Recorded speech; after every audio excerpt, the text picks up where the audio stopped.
بسم اللہ الرحمن الرحیم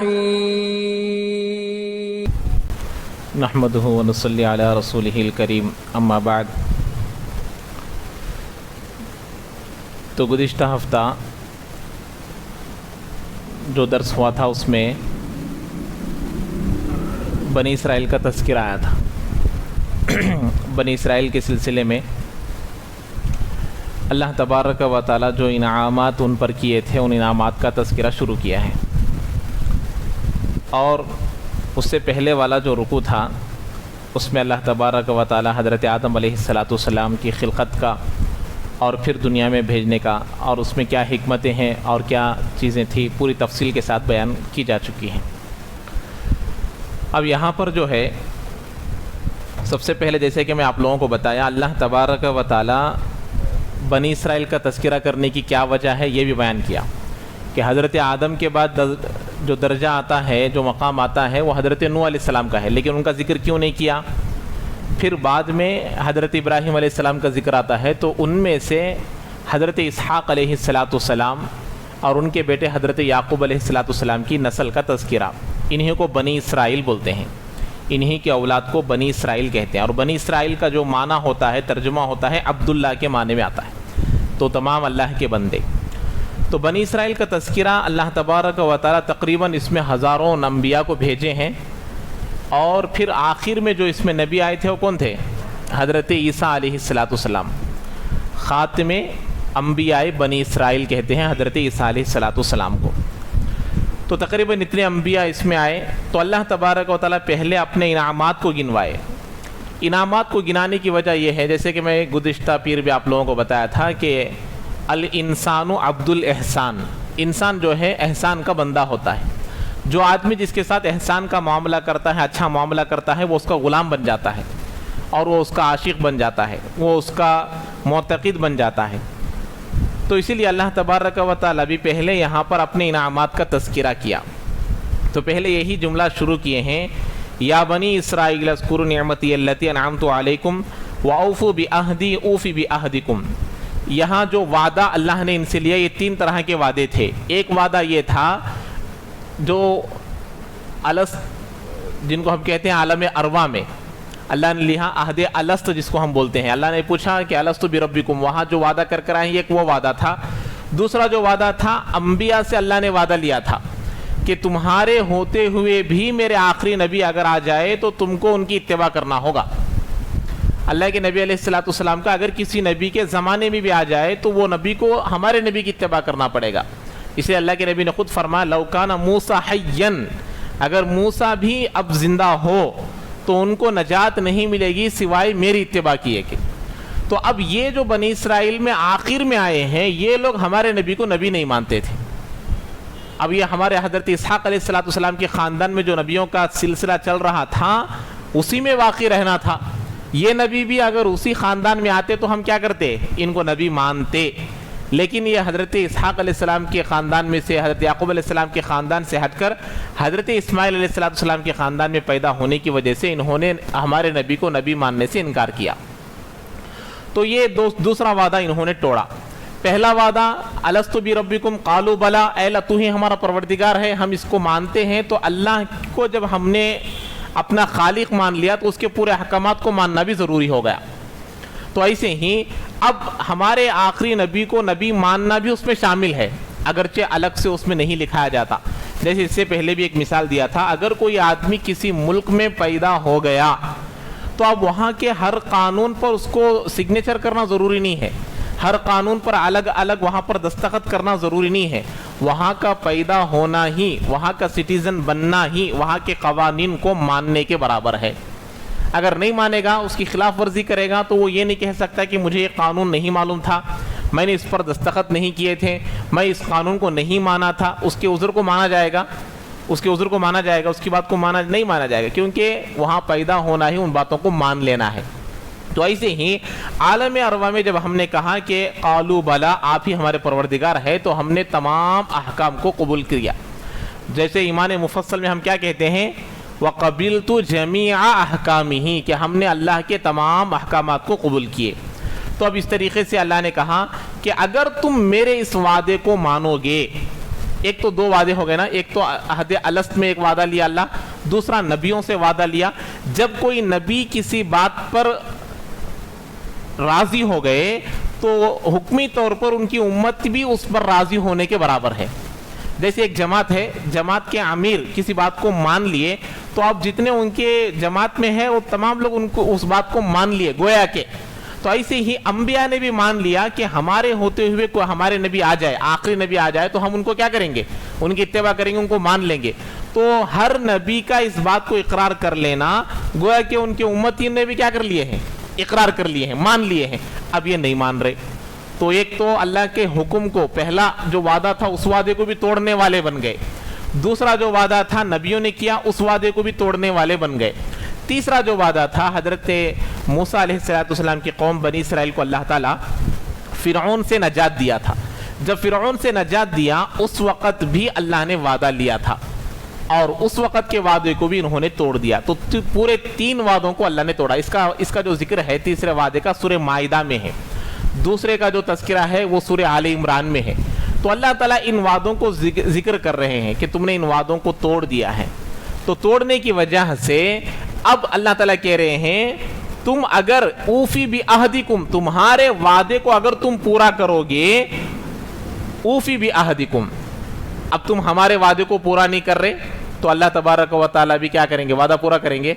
اب جب تم لوگوں نے ہماری بات کو نہیں مانا تو اب ہم لوگ جو وعدہ اس کو مانیں گے تو کرنے کا جو وعدہ تھا اب ہم نہیں کریں گے، اب ہم وہ پورا نہیں کریں گے. اسی لیے کہہ رہے ہیں کہ وہ وعدہ کیا ہے کہ تمہارے اعمال پر ثواب دیا جائے گا، تمہارے موت کے بعد تم کو جنت کی نعمتوں سے نوازا جائے گا. اس وعدے کو اب ہم پورا نہیں کریں گے. تو جنت میں جانے کے لیے اللہ نے کچھ شرائط رکھے ہیں، ان شرائط کو پورا کریں گے تو اس کا آپ لوگ مستحق بنیں گے، ورنہ مستحق نہیں بنیں گے. اچھا، یہاں تک تو گزشتہ بات آ گئی تھی. اب دیکھیے آگے، وَآمِنُوا بِمَا أَنزَلْتُ مُصَدِّقًا لِمَا مَعَكُمْ وَلَا تَكُونُوا أَوَّلَ كَافِرٍ بِهِ، تو تم ایمان لے کر آؤ ان چیزوں پر جس کو میں نے نازل کیا. اب وہ کیا چیز ہے؟ قرآن مجید ہے. اب تمہارے سامنے جو کتاب نازل، تورات تو پہلے آ گئی، اب فی الحال کون سی کتاب نازل ہو رہی ہے؟ قرآن نازل ہو رہی ہے. اب اللہ ڈائریکٹ ان کو دعوت دے رہے ہیں کہ تم اس کتاب پر ایمان لے کر آؤ. پوری بنی اسرائیل کو اللہ دعوت دے رہے ہیں جو اس وقت موجود ہیں ان کو. مصدقا لما معکم، اس کتاب کی تصدیق وہ کتاب بھی کرتی ہے جو تمہارے پاس ہے. اور ان کے پاس کون سی کتاب ہے؟ تورات ہے. ان کے پاس کون سی کتاب ہے؟ تورات ہے. اور تورات خود اس بات کی کیا کرتی ہے؟ یہ کتاب سچی ہے، اس کتاب میں رہنے والی باتیں بھی سچی ہیں، تمہارے سامنے جو نبی آئے ہیں یہ نبی بھی سچے ہیں. تو خود تورات میں ہونے کے باوجود بھی تم کیوں نہیں مانتے قرآن کو؟ خود تورات میں ہونے کے باوجود بھی تم نبی کو نبی کیوں نہیں مانتے؟ خود تورات میں ہونے کے باوجود بھی تم اس قرآن کو قرآن کیوں نہیں مانتے؟ اللہ یہ بتا رہے ہیں مصدقا لما معکم ولا تکونوا اول کافر بی، اور سب سے پہلے انکار کرنے والوں میں سے نہ بن جاؤ. چونکہ میں بتایا نا، جب مدینے میں زیادہ تر معاشی اعتبار سے غلبے والے جو تھے وہ کون تھے؟ یہود تھے. اب یہود اگر کسی راستے کو اپنائیں گے تو جو مشرکین ہیں، جو دوسرے لوگ ہیں، وہ کیا کریں گے؟ ان کی اتباع کریں گے. اب اگر تم قرآن کو نہیں مانیں گے تو وہ بھی نہیں مانیں گے، اگر تم نبی کو نہیں مانیں گے تو وہ بھی نبی کو نہیں مانیں گے، اگر تم دین کو نہیں مانیں گے تو وہ بھی دین کو نہیں مانیں گے. تو سب سے پہلے انکار کرنے والے کون بنیں گے؟ تم بنو گے. تمہاری اتباع میں جتنے لوگ تمہاری اتباع کریں گے، تمہارے راستے پر چلیں گے، ان تمام کا وبال تمہارے اوپر آئے گا. اسی لیے کسی گناہ کی ابتدا اگر کسی آدمی سے ہو گئی تو ان گناہوں کی سزا جو ہے اس آدمی کو ملتا رہے گا، جتنے بھی لوگ اس کے بعد کرتے رہیں گے. اسی لیے اللہ فرما رہے پہلے انکار کرنے والے نہ بن جاؤ. اس کے بعد والی جو آیت تھی اس کو غور سے سنیے، وَلَا تَشْتَرُوا بِآيَاتِي ثَمَنًا قَلِيلًا، ہماری آیتوں کے بدلے میں کچھ مال کے بدلے میں ان کو مچ بیچو. ولا تشترو کے معنی آتے ہیں بیچنا، لیکن بیچنے کا مطلب یہاں کیا ہے؟ تستبدلو، مت بدلو. کیا بول رہے ہیں بھائی؟ ہماری آیتوں کو مت بدلو. اب تورات میں کیا ہوتا تھا؟ ان باتوں کو وہ لوگ کیا کرتے تھے؟ بدل دیتے تھے. جو باتیں قرآن کے سلسلے میں آئی ہے تورات میں، ان آیتوں کو بدل دیتے تھے، ان آیتوں کو چینج کر دیتے تھے، ان کے معنی اور مطالب کو بدل دیتے تھے. اب بدلنے کا مقصد کیا ہوتا تھا؟ اس کے بدلے میں کچھ دنیا حاصل ہو جائے. ثمنًا قلیلا، اللہ تعالیٰ اسی بول رہے ہیں کچھ مال کے بدلے میں اس کو مت بدلو. کچھ چیزوں کے بدلے میں اس کو مت بدلو. اللہ کچھ کیوں بول رہے؟ چاہے وہ کتنا بھی سونا ہو, چاہے وہ کتنے بھی کروڑوں کے پیسے ہو, اربوں خربوں کے پیسے کیوں نہ ہو, اللہ تعالیٰ کیا بول رہے ہیں؟ کچھ بول رہے ہیں. کیا مطلب اس کا؟ اس کا مطلب یہ ہے تم ان آیتوں کے بدلے میں پوری دنیا بھر کا سونا بھی لے لو, لیکن دنیا کی ایک چیز کیسی ہے, یا تو پہلے چیز ہلاک ہو جاتی ہے یا چیز سے پہلے چیز والا ہلاک ہو جاتا ہے. یہ دو چیزیں ہو کر رہیں گی. چیز پہلے ہلاک ہو جاتی چیز والے سے پہلے, یا پھر چیز سے پہلے چیز والا ہی ہلاک ہو جاتا. دنیا کا معاملہ یہ ہے, کروڑوں کے پتی ہیں, اربوں کے پتی ہیں, خربوں کے پتی ہیں, یا تو پہلے وہ ختم ہو جاتا ہے یا پھر وہ ختم ہونے سے پہلے اس کا مال, اس کی جائیداد سب ختم ہو جاتی ہے. یا تو پہلے یہ ختم ہوتا ہے یا پہلے وہ ختم ہوتا, لیکن دونوں ختم ہونے والی ہی ہیں. اس لیے اللہ نے قرآن میں فرمایا کل من علیہا فان, دنیا میں جو کچھ ہے سب کچھ کیا ہونے والے ہیں؟ فنا ہونے والے. اس لیے اللہ فرما رہے ہیں ثمنًا قلیلا, کچھ مال کے بدلے میں ہمارے آیتوں کو نہ بدلو, وَإِيَّايَ فَاتَّقُونَ, اور مجھی سے ڈرتے رہو. تو مطلب معلوم ہوا, آدمی دھوکے سے بچنا ہے تو اللہ سے ڈرنا ہے, آدمی جھوٹ سے بچنا ہے تو اللہ سے ڈرنا ہے, آدمی کسی آدمی کو دھوکے میں رشوت لینے سے بچنا ہے تو اللہ سے ڈرنا ہے. تمام برائیوں سے بچنے کی جو جڑ ہے, تمام برائیوں سے بچنے کا جو ذریعہ ہے وہ اللہ کا ڈر ہے. اس لیے فرما رہے ہیں وَإِيَّايَ فَاتَّقُونَ, مجھی سے ڈرو, کسی اور سے مت ڈرو. لیکن آج مخلوق کا حال یہ ہو گیا, اللہ کے علاوہ جن کو ہم مخلوق کہتے ہیں, خالق جس کو پیدا کرنے والے کو کہتے ہیں, جب دنیا میں رہنے والے مسلمان ہو غیر ہو, خالق کا ڈر چلا گیا تو مخلوق کا ڈر دل میں آ گیا. جس کا ڈر دل میں رہنا تھا جب وہ ڈر نہیں رہا, جس کا ڈر نہیں رہنا ہے وہ ڈر دل میں آ گیا.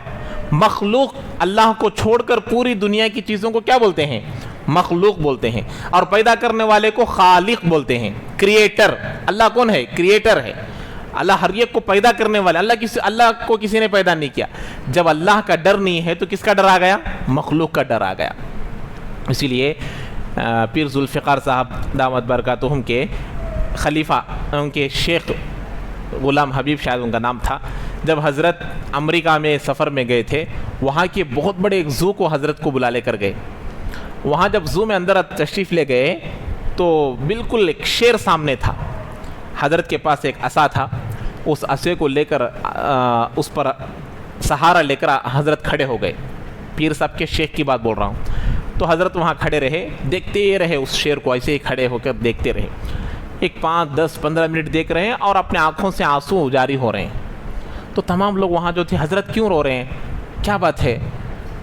تو پوچھنے پر جواب نہیں دیے. 1 مرتبہ, 2 مرتبہ, 3 مرتبہ جب پوچھے تو حضرت بولے یہ شیر جس کو ہم دیکھ کر کتنا بڑا پہلوان بھی ہو جائے, کتنا بڑی طاقت والا بھی ہو جائے, اس کو دیکھ کر اس کے اندر اتنی طاقت اللہ نے رکھا ہے کہ اگر کوئی آدمی اس کا مقابلہ تو نہیں کر سکتا. پیدا کرنے والے اللہ اس کے اندر اتنی طاقت ہے تو اس کو پیدا کرنے والے اللہ کے اندر کیسی طاقت ہوگی. ہمارے اندر اس کا تو ڈر ہے لیکن اس کے پیدا کرنے والے کا ڈر نہیں ہے.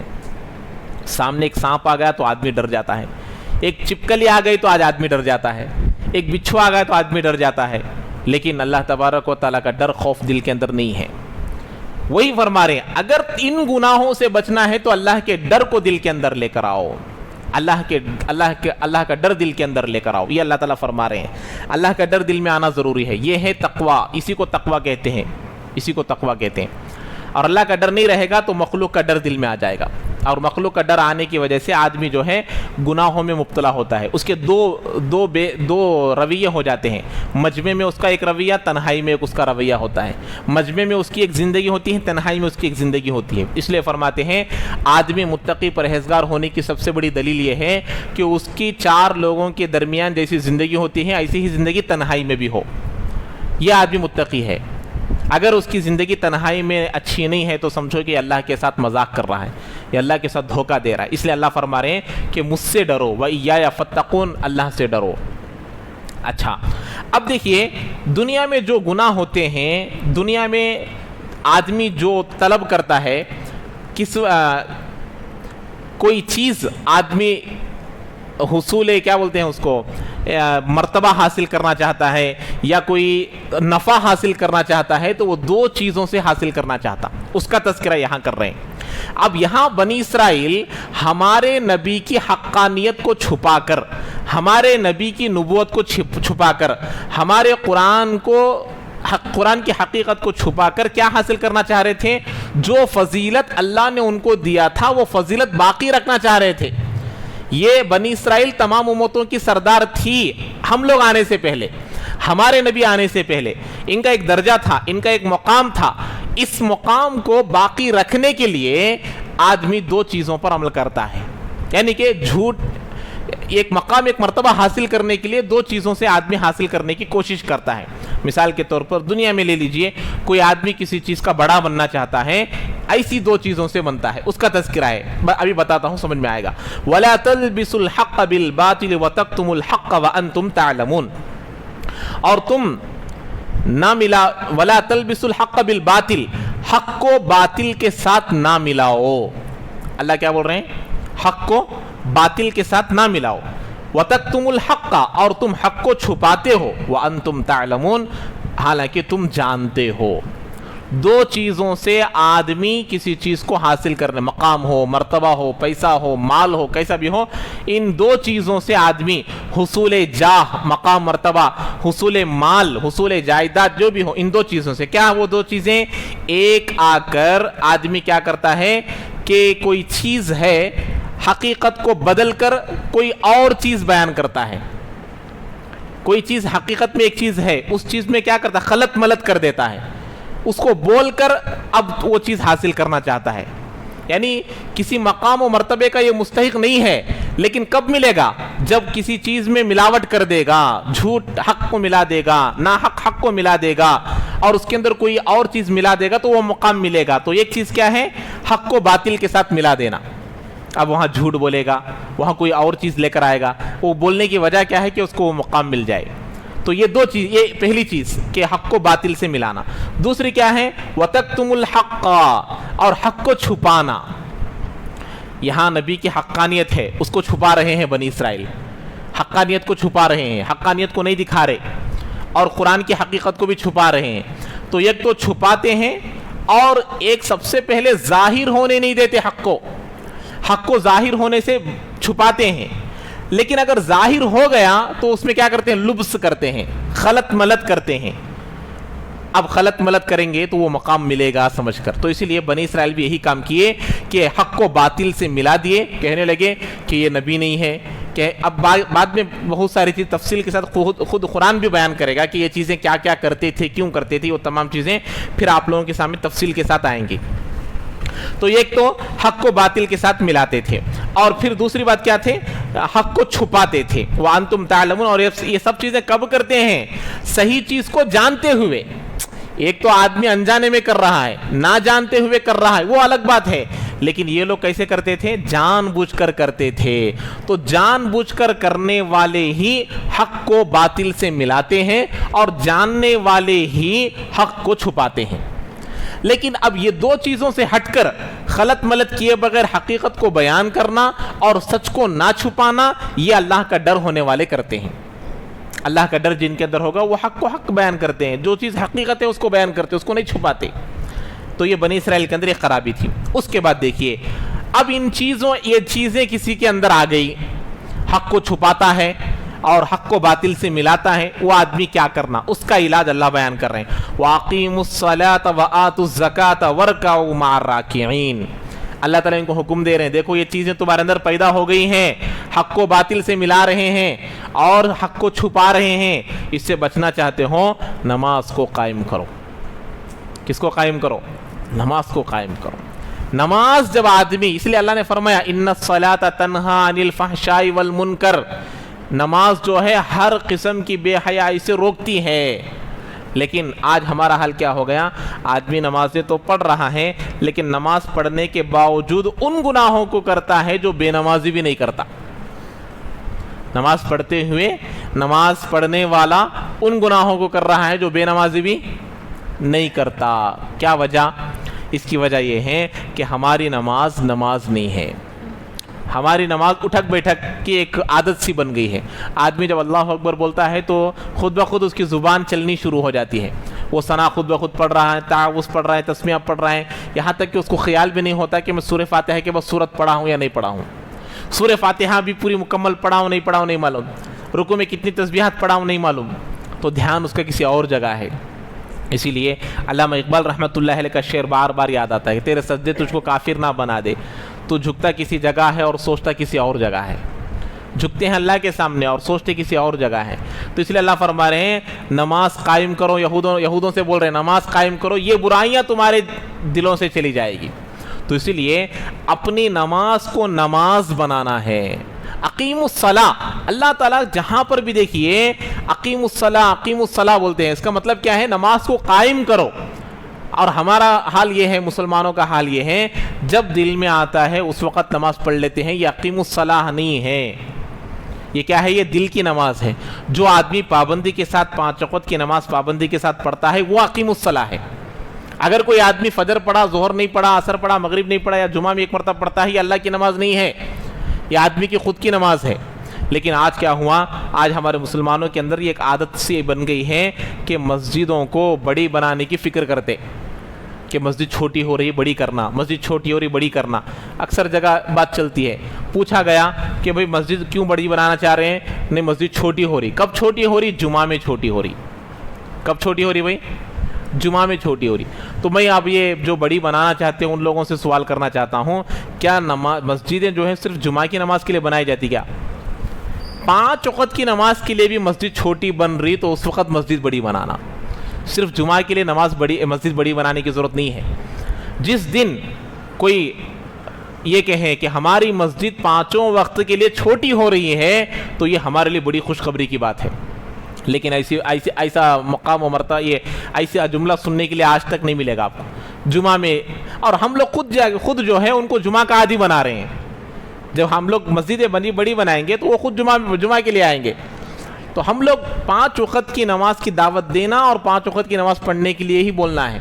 ہمارے نبی جن کے صدقے میں پوری دنیا بنائی گئی، وہ نبی کے آخری ایام چل رہے ہیں، 2 صحابہ کے سہارے سے نماز کو تشریف لے کر جا رہے ہیں، 2 صحابہ کی کندھوں پر ہاتھ رکھ کر پیروں کو گھسیٹتے ہوئے نماز کو تشریف لے جا رہے ہیں۔ لیکن آج ہم لوگ اذان کو سن رہے ہیں اور ہم گھروں میں سو رہے ہیں، ہم اذان کو سن رہے ہیں اور گھروں میں دوسرے کاموں میں مشغول ہے۔ تو اسی لیے کہا جاتا ہے کہ نماز کو قائم کرنا ہے۔ تو اللہ ان کو بول رہے ہیں یہودوں سے، نماز قائم کرو، یہ برائیاں جائے گی، نماز قائم کریں گی تو برائیاں جائیں گی۔ اگر میں نماز پڑھتے ہوئے میرے اندر برائی ہے تو سمجھو کہ میری نماز میں کمی ہے، میری نماز ابھی نہیں بنی ہے، نماز کو نماز بنانا ہے۔ اقیم الصلاۃ وآتوا الزکاۃ، اور دوسری مال کی محبت ہے دل کے اندر، زکوٰۃ کو بھی ادا کرو۔ ان کو حکم دیا جا رہا ہے کہ زکوٰۃ بھی ادا کرو، نماز بھی قائم کرو، تمہارے اندر سے یہ برائیاں ختم ہو جائے گی۔ وَارْكَعُوا مَعَ الرَّاكِعِينَ، اللہ نے ایک جملہ بڑھایا یہاں پر، نماز میں رکوع بھی ہے، نماز میں سجدہ بھی ہے، لیکن اللہ یہاں رکوع کا بیان کیوں کیا؟ اس کا جواب یہ ہے، یہودوں پر بھی نماز تھی لیکن ان کی نماز بغیر رکوع کی تھی۔ ان کی نماز کیسے تھی بھائی؟ ان کی نماز میں رکوع نہیں تھا، تو اس لیے اللہ نے کیا کہا کہ رکوع کرنے والوں کے ساتھ رکوع کرو۔ امت محمدیہ کی نماز میں رکوع ہے، اگر تم رکوع والی نماز پڑھو گے تو تم ہمارے نبی کو مان لیے، اگر بغیر رکوع کے پڑھو گے تو اب بھی تم ہمارے نبی کو نہیں مانے ہو۔ تو اس لیے اللہ نے ان کی ضد سے ہٹانے کے لیے کہا کہ تم اگر ہمارے نبی کو ماننا چاہتے ہو، نماز تو تم پڑھ رہے ہو لیکن بغیر رکوع کے پڑھ رہے ہو، ہمارے نبی کو ماننا ہے تو کیسے پڑھنا ہے؟ رکوع کے ساتھ پڑھنا ہے۔ یہ ہے اللہ تبارک و تعالیٰ کا کلام۔ تو اس لیے رکوع کرنے والوں کے ساتھ رکوع کرو۔ تو اس لیے آدمی کے اندر جو برائیاں ہوتی ہیں ان برائیوں سے بچنے کے لیے بہت ضروری ہے کہ وہ نماز کو قائم کرے اور نماز کو بھی نماز بنائے۔ اس میں دھیان لانے کے لیے سب سے بڑا ذریعہ میں اس سے پہلے بھی بتا دیا تھا، نماز میں پڑھی جانے والی صورتیں، نماز میں پڑھی جانے والے اذکار جیسے ثنا ہے، تعوذ ہے، تسمیہ ہے، رکوع کی تسبیح ہے، سجدہ کی تسبیح ہے، اور اسی طریقے سے تشہد ہے، درود ابراہیم ہے، دعائے معصورہ ہے، اس کا ترجمہ یاد کر لینا اور نماز میں اس ترجمے پر غور کرنا، ترجمہ پڑھنا نہیں۔ نماز میں اگر کوئی آدمی ترجمہ پڑھے گا تو نماز فاسد ہو جائے گی، نماز کو دوبارہ پڑھنا پڑے گا۔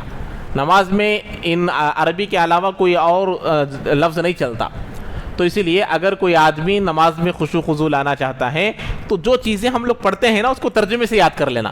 اور اس ترجمے پر غور کرنا. اب آدمی پڑھتا ہے الحمدللہ رب العالمین تو ذہن میں غور کرنا کہ تمام تعریفیں اللہ کے لیے, زبان سے نہیں بولنا. اب اس کا دھیان کسی جگہ جائے گا, اب اس کا دھیان دکان کی طرف نہیں جاتا, دھیان کاروبار کی طرف نہیں جاتا, دھیان کا نوکری کی طرف نہیں جاتا, نماز میں رہے گا. یہ نماز آدمی کو برائیوں سے روکے گی, یہ نماز آدمی کو جھوٹ سے روکے گی, یہ آدمی نماز مال کی محبت سے روکے گی, ناحق مال سے, حلال مال سے نہیں. تو دیکھیے اس کے بعد اچھا یہاں پر اللہ تبارک و تعالیٰ ایک بہت بڑی وعید سنا رہے ہیں تمام لوگوں کے لیے. دیکھیے ایک تو اب ہمارے زمانے میں عالم کا مطلب کیا ہے کہ جو لوگ جا کر مدرسے میں پڑھے ہیں وہ عالم ہم سمجھتے ہیں, واقعی وہی عالم ہے, لیکن حقیقی عالم, علیم, علام وہ اللہ ہے.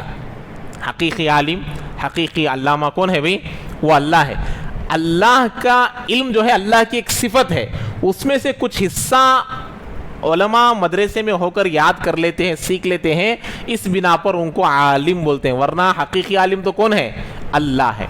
تو اس اعتبار سے جس آدمی کے پاس جتنا علم ہے وہ اتنے علم کا عالم ہے, اور جس کے پاس قرآن کا جتنا حصہ یاد ہے وہ اس کا حافظ ہے. مجھے 10 سورتیں یاد ہے تو میں 10 سورتوں کا حافظ ہوں. مجھے اماں پارہ یاد ہے تو میں اماں پارہ کا حافظ ہوں, اور مجھے دین کی جتنی باتیں معلوم ہیں ان باتوں کا میں عالم ہوں. تو بات سمجھ میں آئی؟ تو اس اعتبار سے دنیا کا ہر آدمی کیا ہے؟ عالم ہے.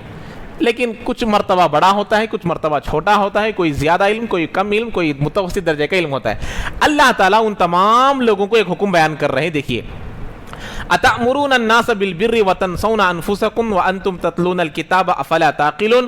اللہ فرما رہے ہیں یہود و نصارہ میں بعض علماء, بعض علم رکھنے والے ایسے تھے, ان کو بولتے تھے کہ دیکھو محمد صلی اللہ علیہ وسلم یہ حقیقی نبی ہے, قرآن سچی کتاب ہے, دین اسلام صحیح مذہب ہے, تم اس کو مان لو. بولتے تھے الگ سے, جو زیادہ کلوز ہوتے تھے ان کو بولتے تھے, لیکن مجمع میں نہیں بولتے تھے. مجمع میں نہیں بولتے تھے. کیوں نہیں بولتے تھے؟ مجمع میں بولیں گے تو جو پیسہ ان کو ملتا تھا, جو دنیا کا نفع ان کو ملتا تھا, وہ نہیں ملے گا, پھر وہ کیا ہو جائے گا؟ رک جائے گا. اس خوف سے نہیں بولتے تھے. تو اسی لیے اللہ نے کہا تم لوگ لوگوں کو تو بھلائی کا حکم کرتے ہو اور اپنے آپ کو کیا کرتے ہو؟ بھول جاتے ہو.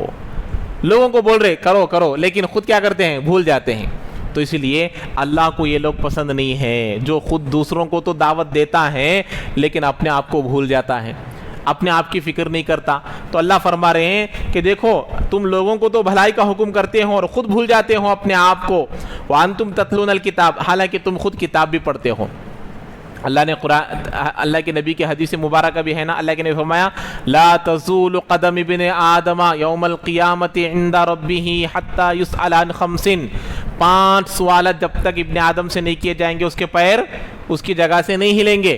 اس میں سے ایک سوال کیا ہے؟ اللہ پوچھیں گے ماذا عمل فیما علم, اللہ پوچھیں گے جتنا علم جانتا تھا اس پر کتنا عمل کیا, یہ اللہ پوچھیں گے. تو اسی لیے ہم لوگ ایک تو دیکھیے جتنا علم ہمارے پاس ہے اس پر پورے طور پر عمل کرنے کی کوشش کریں. علم صرف کانوں کے مزے کے لیے نہیں ہے, وہ عمل کے لیے ہے. العلم بلا عمل کالنہر بلا ماء, ایک عربی کا جملہ ہے. وہ علم جو بغیر عمل کے ہو اس نہر کی طرح ہے جو پانی کے بغیر ہو. نہر بنا دی گئی, پانی ہی نہیں ہے تو اس کو کچھ فائدہ ہے؟ نہ لوگوں کو فائدہ ہے نہ جانوروں کو فائدہ ہے. ایسے ہی وہ علم جس میں عمل نہیں ہے تو وہ نہر کی خالی نہر کی طرح ہے, بغیر پانی کے ہے سکا. تو اس لیے ہمارے لیے بھی ضروری ہے جتنا علم ہمارے پاس ہے اس پر ہم لوگ عمل کرنا, جتنا علم بھی ہو. اب اس لیے فرماتے ہیں اور جن کو جب ہم کسی کو دعوت دیں تو ہم بھی اس پر عمل کرنے کے مستحق سمجھنا. ہم لوگ جا کر کسی کو نماز کی دعوت دے رہے ہیں تو اس لیے حضرت جی مولانا الیاس رحمۃ اللہ فرمایا کرتے تھے داعی کی دعوت کس کے لیے ہے؟ خود داعی کے لیے ہے. داعی کی دعوت کس کے لیے ہے بھائی؟ داعی کے لیے ہے. اس کی مثال میں بارہا فرماتا ہوں, جیسے میری دعوت کسی کو دینا وہ دعوت میرے لیے ہے. اس کی مثال کیسے ہے؟ جیسے میں یہاں بیٹھا ہوں, میں آس پاس میں 2-3 لوگ ایسے ہی بیٹھے ہیں. اب مجھے فین کی ضرورت پڑی تو میں جا کر فین کا سوئچ ڈالا میرے لیے ہوا حاصل کرنے کے لیے. تو میں جب فین کو آن کیا تو فین چلنے لگا. میرے آس پاس بیٹھے ہوئے لوگوں کو بھی وہ ہوا لگتی نہیں لگتی؟ حالانکہ فین ڈالا ہوں میرے لیے. تو